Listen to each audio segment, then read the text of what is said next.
ಅಮ್ಮ ಒಂದು ಹಾಡು ಹೇಳಮ್ಮ. ಹಸಿ ಮಳೆಯು ನಮಗೆ ಇಂದು ನಾವು ನಿಂತ ತಾಣವು, ತೂಗಾಡುವ ಹಸಿರೆಲೆಯೇ ಶುಭ ಕೋರುವ ತೋರಣವು.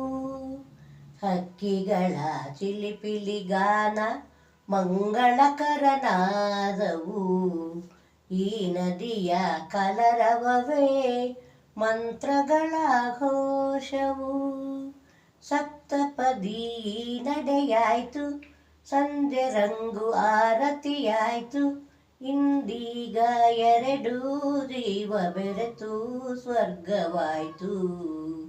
ಆಕಾಶವೇ ಬೀಳಲಿ ಮೇಲೆ ನಾನೆಂದು ನಿನ್ನವನು, ಭೂಮಿಯು ಬಾಯ್ ಬಿಡಲಿ ಇಲ್ಲೇ ನಾನಿನ್ನ ಕೈ ಬಿಡೆನು.